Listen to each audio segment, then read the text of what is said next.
Today we are going to briefly talk and discuss about optimizing manufacturing through design for automated assembly and robotic implementation. Let's start with the very basic thing. What is DFAA? DFAA stands for Design for Automated Assembly. DFAA is Design for Assembly. DFM is Design for Manufacturing. And DFX is Design for X, a broader term. It involves optimizing the product design for automated assembly. When we are trying to apply DFA methods to the assembly, we are basically looking for all these constraints. So, product designs are continuously revised and assessed for automated manufacturability. Various DFA methods are applied, including DFA 2 methodology, custom DFA evaluation spreadsheet, score sheet. These methods do support analysis, synthesis, evaluation, and design decision making. Formal tools are complemented by informal techniques to address their limitations, such as brainstorming, expert reviews, feedback from physical and virtual prototyping. This integrated approach ensures practical manufacturable design outcome. Why do we need to automate? What's the need for it? Automated assembly is a key competitive manufacturing system in high-cost countries. Goals include reducing unit cost, reducing rework, and increasing product quality. Companies manufacturing in places like United States are challenged by global competition. Transportation and communication network make distance a non-factor in sourcing. Consumers are not interested in where the products are manufactured or made. They are all the time worried about their quality and the cost. Automation is the equalizer for manufacturers in the countries where the labor cost is very high and they want to compete globally. The decision to automate is often driven by pain in the manufacturing process, which is termed as waste, scrap, ergonomics, high cost per piece, and difficulty finding reliable operators. Let's talk a little bit more about why do we really need to automate. So when we are talking about robotics, it is going to reduce cost and increase throughput using same assets. It is going to operate 24/7 without breaks, improving asset utilization. It is going to provide a flexible, programmable, and redeployable operator that is available to perform a task 8,760 hours per year. The key productivity benefits are quality, lower human error, and ergonomic safety. Minimize downtime for lunch, vacation, and shift changes. Ideal automation targets labor intensive steps like welding, grinding, and painting. These often exceed 60% labor cost contribution due to skilled manual tasks. When we are looking at the example of arc welding, the 80% of the cost is derived through labor and only 20% is derived through actual process.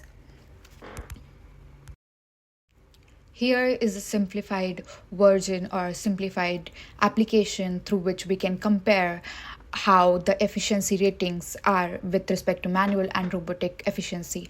So when we are talking about arc welding, the manual efficiency is somewhere around 30 to 35%, whereas in robotic efficiency it is above 90%. With respect to, again, same material removal such as deburring, polishing, grinding, or buffing, the manual efficiency is 25 to 30%. And again, the robotic efficiency is about 90%. For other factors such as machine tending, press tending, pick and place, palletizing, depalletizing, for all these things, the manual efficiency is way lower, which is ranging in somewhere in between 50 to 60 or 50 to 70 or 65 to 70. But for all these things, the robotic efficiency is about 90%, which kind of proves that robotic efficiency is way higher than manual efficiency and it will really help to reduce cost of the product. How do we know the robotic project or the robotic assembly or the manual assembly which we are trying to turn into robotic assembly is good? First rule is never automate a bad process. Problem in the manufacturing flow should be fixed before automating. The robot project needs to make sense economically and technically. A project may not be good candidate for robotic if a robot is inhibited in its own ability to achieve a significant increase in process efficiency. Ensure there is sufficient capacity to keep the robot busy to achieve a practical rate of interest. Example, minimum 1,400 annual hours. Be wary of projects with too small batch size and high changeover cost that exceeds any practical ROI. especially if product geometries vary insignificantly. That means that maybe the product has lot of parts which are asymmetric, or they have lot of variation. Automating based on Pareto 80-20%, 80 by 20 rule, that can help to identify which are the viable product mixes which we can automate. Avoid automating unproven processes or those not in control that require too much of human intervention. Evaluate how the solution matches up to the constraints on risk, investment, safety, and space. It's very important to gather right details. Detail gathering is very critical and it follows the same methodology across all the industries. While process and application specific factor vary, the foundation remains consistent. The first priority is product and process detail. So we identify parts and product which needs to be manufactured, and we identify the process. So we kind of recommend to do 2D prints and 3D solid models to kind of understand deeper and more accurate analysis. So the very basic phenomena is garbage in is equal to garbage out. So poor input will lead to poor automation output. So it is very important to gather right details. When we are talking about investment and consideration and risk management, let's talk a little bit further more about this. Risk of the unknown goes together with robotics because more often than other, there is a lot of capital investment for the equipment purchase, which is a lot of risk for small businesses. There is a balance between the level of system agility, that means flexibility, adaptability, decision making, and the investment. Cost and risk are directly proportional to agility. Diminishing returns exist when investing in equipment for increased responsibility with little incremental income gain. Standard robotic platforms are inexpensive, are a commodity item, and are of good value, generally yielding excellent returns on investment, especially when kept busy for more hours than the human labor. Custom robotics systems, especially those using new technologies, carry more risk and cost. The cost is driven by peripheral ingredients and raw material transfer criteria. Hidden risk equate to hidden cost. A well-defined scope of work document is critical for controlling cost and risk. An ill-defined scope costs money as well as time. Conducting a proof of concept study is invaluable for validating unknowns and testing a new technology application for your own assembly, and finding the optimum solution before making a major capital investment. Its cost is minimal relative to actual system cost. When we are talking about robotic investment versus robotic benefits, there are a lot of hidden costs or lot of automation costs which are varying as compared to the benefits of automation. So when we are talking about operator intervention, we don't know which process will require some, which process will require much. So that totally the cost totally depends on the process itself. Changeover from one product to another. Suppose if you want to, you are like developing some product and you suddenly want to change that product into something else, you have to make a lot of changes in the automation system. It might be automatic or manual, and that will again have a lot of cost in it. Compliance tools for converting varying inputs into consistent quality outputs, and we'll have to use a lot of adaptive tools which will again invest a lot of cost. Adapting to potential future products, that means if I have a small plant and I want to expand it, that means I'll have to invest more and more into the automation. Level of flexibility to handle product mix. For example, if I am making two products at the same time, and if I am hiring some manual labor, they can have that flexibility. But if I am trying to automate it, it is a little bit difficult because you have to, like, it's a machine and you have to give that flexibility or to train that robot to handle a product mix. But when we are talking about benefits, the shop floor resources to support the system, that means training level, personal capability, that is very less. Inspection or process validation feedback, robotic or manual management, again it is a very beneficial part. Clarification of responsibility, what the firm handles versus what is passed to external parties, which again simplifies the entire assembly process. Here is one of the example of manual manual versus robotic automation. So there are like 5 different parts which we are trying to make by using lathe and drilling in vertical machine center. And the total cost per piece is 71,000 per year, and the production hours which are available are 2,050 hours per year, considering it is single shift. And required efficiency, which is 100%, is 1,245 hours. And the operating cost is $12 per hour, which is a manual labor cost. So if we are trying to compare with the manual efficiency versus robotic efficiency, at the right corner, you can see that capability requirement is way lesser for robot, which is 1383 itself.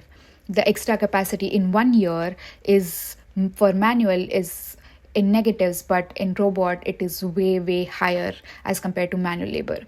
Overtime required in manual labor, but in robotic you don't need overtime. The cost of automation is very high with respect to robotics, and there is none with respect to manual labor. Again, the cost of operator after 1,085 years is $2,500, and there is 15% higher consumable and upfront $150 investment. So automation pays after around one and a half year with tax benefit, but it does boost 90% efficiency as compared to manual 60% efficiency, and it over a period of time it eliminates cost and it reduces labor cost for a longer term. Some additional benefits contributing to ROI, return of investment. Beyond the main drivers other than saving and benefits contribute to total ownership cost and strengthen justification. You get consistent quality. Robots can prevent defect, reduce scrap, and compounding cost of defect downstream. Zero defect can be achieved if the robot is going through a lot of quality checks. This serves as an insurance policy against scrap. It reduces cost of operator and safety ergonomics, especially for redundant, heavy, or task-focused applicants. For example, if I want to, lift something heavy, and if manual labor is doing that, it is going to cost a lot. But if a machine or a robot is doing that, if it is automated, then it will be really quick, and again, it will be very safe. Reduce process changeover and lead time. Automation can reduce time associated with switching between products. Maintain capacity, provides predictable and consistent output level. Efficient material flow. Robotics expose inefficiencies in material flow that manual processes might not hide, that won't be visible to our naked eye, but they will be visible to a lot of automated processes such as vision camera or some sensors through which a material can be detected. Peripheral cost reduction, saving on consumable such as welding wire, grinding media, that will eventually reduce the waste. Lights out production, capability to run unmanned after a shift, increasing asset utilization. As discussed earlier, a machine can work way more than manual labor, so the machine can run for an entire year without stopping. Flexible capacity. Eliminate the need to manage temporary worker for production peak and valleys. Redeployable asset. Robots have a useful life of 15 plus years and can be converted or redeployed for different processes, providing value long after initial payback. Here is one more example of net present value analysis for robotic investment. So there is like very simple formula of summation of cash flow upon 1 plus r raised to n minus initial investment. So the rule is always that NPV should be greater than 0, and if it is greater than 0, then the project is financially viable. For this particular example, the hurdle rate, which is cost of capital, we are keeping it 10% minimum acceptable return. So the initial investment, which is again robotic system plus setup cost, is around $100,000, and the outflow at year 0 is that. So if we are trying to find out how the year by year the NPV, net present value, is working. We can see it in the graph below, that how it is working altogether. And if we are looking down, NPV, sum of discounted cash flow, at the end is around 14,700, which is positive, so the project should be approved. Why does NPV matters? Because it accounts for time value of money. That means you get to know the estimation of how much dollars you're gonna earn in future. It includes all cash flows and outflows, and it gives you comprehensive lookout for all those things. And then it kind of ensures that hurdle rate is minimum, and return of investment will be higher. For example, we can think of fund analogy. If the firm could earn 13% elsewhere, use that as the discount rate for stricter criteria. Here is a step by step guide of how we can evolve robotics adoption in our assembly.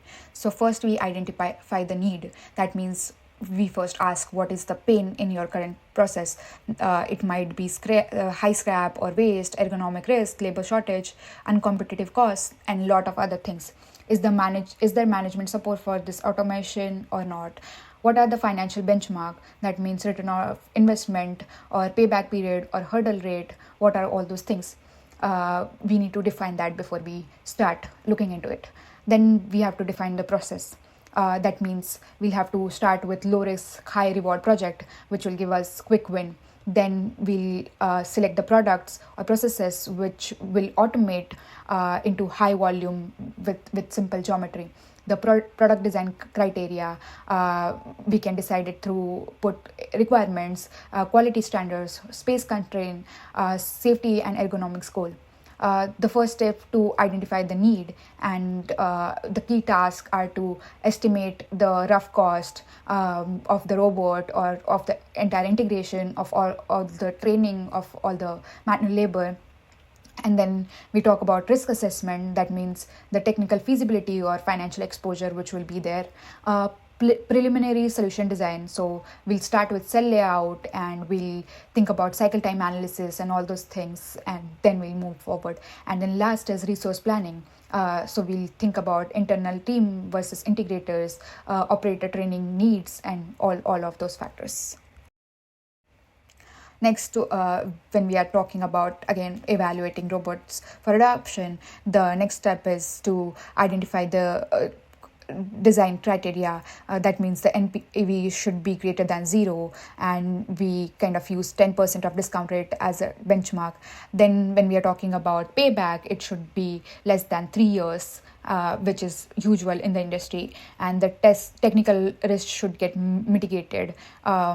That means we'll have to do proof of concept trials before we actually implement it. The red flags in all these things are unstable product demand, or high customization need, or lack of internal expertise. The usual roadmap or the flowchart suggestion is, first you decide, or like you find out the pain point, then you define the production process definition, then you think about feasibility, then you go ahead with go no go decision, and then you actually implement the automation in assembly. So the very simple thing is start small and scale fast. And automation isn't a cost, it's an investment. So the very good quote which we can mention it here is, the best time to automate was yesterday, and the second best time is now. So here we can see a little bit about best practices of life cycle for implementing robotic projects. So it's like a whole roadmap of how the entire thing will work. So we first start with inquiry, then we kind of go through all the identity risk and unknowns, and we think about audit and discovery. That means we kind of go through all the upstream and downstream process. We set the goal, we do internal and external, we identify internal and external drivers, we think about all gathering all the information. Then we go ahead with design and building. So we think about how we can design the process, we go through all the requirements, we think about operation function, we define the steps, we document all these definition, and we define the equipment function. And then it goes to validation, where we think about labor and cost drivers, how this idea is feasible, and we try to validate it with various factors or various variable, and then we kind of can check through risk and award, and when the project is not project yet, and then you go ahead with commissioning, timeline, purchasing, and all those project management thing. We can talk a little bit about constant and variables in robotic system. So what are constants? They are rules and parameters in the process which needs to be established during the audit phase, and it kind of form design criteria and goals and expectations and benchmark as such. So here are some like examples of all those design criteria, such as manufacturing process or manual intervention which will be required at each step, or how product will transfer into system, or all kind of those things. There are some variables, that means there will be some unknown and flexible element in design when we are doing the automation solution. So the examples are robot reach and access, so the motion of the robot or the gripping feasibility of the robot, that will depend, or that will be varying according to the requirement. Let's talk a little bit about validation process requirement for various robotic application. So here we'll go through arc welding, material remover, palletizing, machine load and unloading, press tending, all these robots. So we will kind of clarify, like simplify it into performance matrix, tolerance, and what will be the robotic requirement as like with respect to whatever the validation requirements are. So here are some like roles and responsibilities for arc welding robots, where like all the manual power will come in. So the process engineer, fixture designer, quality assurance, and operator, what will they do? How will they function? And in order to have the product manufactured through automation, but with the good quality and cheap labor. So we define weld procedures, including gas type, filler material, and all the basic things. And then there's fixture designer, who will design the fixture to ensure the piece is properly set and positioned. The quality assurance team will inspect and manage the entire good weldment, or if the penetration or size or appearance is good enough or not. And the operator will handle the part of changeover or setup of robotic welding, including tackling, heat treating, and prepping the workpiece. Similarly, for machine trending robot as well, the process engineer will specify the part weight. Control engineer will develop signals for handshaking between robot control. Operator will work on managing the part presentation to the system. Maintenance technician will monitor the entire control for feedback and process parameters. When we are talking about press tending robot, the rules and roles and responsibilities are very similar. So define brake tooling for the die or punch, and determine how each part type is processed through the bend sequence. The fixture designer again will see how the tooling setup or the changeover is managed. The operator will handle the tool changeover and ensure proper setup in the brake. The quality assurance team or the person will establish bending tolerance and inspection requirements. Palletizing robot, again, for those responsibility of process engineer, is defining the pallet types and size, slip sheet types, and size and unit load description. The control engineer will develop a control requirement for production monitoring, part selection, and part changeover. Operator will manage raw material presentation to the system and will handle full unit load transferred out of the system. And the quality assurance again will inspect the product prior to reaching the robot cell. Lastly, when we are talking about material removal robot, again the process engineer will define a good part of surface or finished condition of every region of the workpiece to be processed, and then the control engineer will determine if a constant force needs to be applied to the surface to achieve the surface finish. The operator will think about product transfer into out of cell work cell and handle tool life and frequency of changing tools. And the quality assurance will make sure that the correct media is used, and to establish feed rates, which will help in good product finish. Arc welding robots, so when we are trying to implement, so these are kind of few of the implementation criteria which we can go through, such as the preheat, post-heat, or interpass temperature, then the product-based material, weld sequence, weld joint, the tolerance and the gap, the definition of good weld. So you have to make sure what is the bead size, and all those weld inspection criteria you will have to kind of give it to the robot in order to implement. So all these implementation criteria will be in picture. And again, the fixture design, so what kind of fixture will be there, how compatible it will be, and all the positioning and part presence, all these implementation criteria needs to be taken care of before we go ahead with automation. With respect to material removal, robotic implementation, again, deburring, grinding, delashing, buffing, polishing. So define the surface finish, tolerance for the material, and the areas or amount which needs to be removed, and the range of part size, shape, weight, base material which needs to be removed, and the fixture positioning, if it is clean or safe material transfer into and out of cell, and safety, repeatability, and quality concern needs to be taken care of or looked after. With respect to palletizing, depalletizing, robot implementation, we again think about pallets and slip sheet types or sizes. We think about product types, box, bag, container, material. We think about unit load configuration, then the case handling and label orientation requirements, raw material input, mixed unit load handling and buffer zone, wrapping, stabilizing requirements, environmental need, that means wash down or hazardous zone, and definition of a good unit load. All these implementation criteria needs to be taken care of. For machine tending, the part weights need to be looked after, and the machine tool info, which means what kind of quantities there, pallet changes, control brand, model, program, storage and access, all these things needs to be taken care of.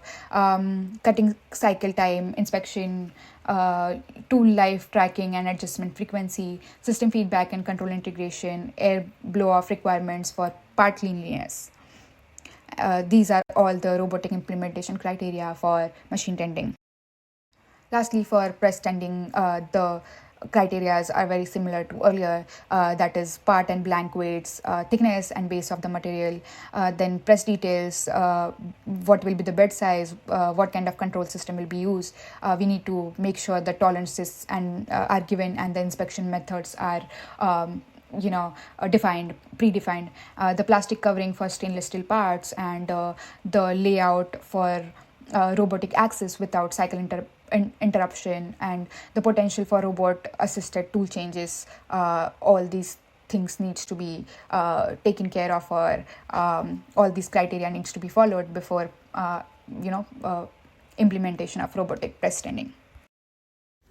In conclusion, when we are talking about the power and potential of autonomous assembly, let's talk about how it is important or how it works. So integrating automation can help convince customer of delivery schedules and reduce cost per piece. Integrating robotic cellular manufacturing in today's world is ticket to healthy profit. Robotic offers significant productivity gains, lower labor cost, and gives consistent quality, improved safety, and flexibility. Despite the potential that is 1 to 2 year payback, 25% plus return of investment, an estimated 90% of US manufacturers have yet to purchase their first industrial robotic system. So there is a long way to go, and there's a lot of potential to grow in every sector of this industry. A good plan that identifies risk and benefits is the right way to start. Select a project that will be a surefire winner with high confidence in the process. Robots are an ideal operator for lean manufacturing job shop.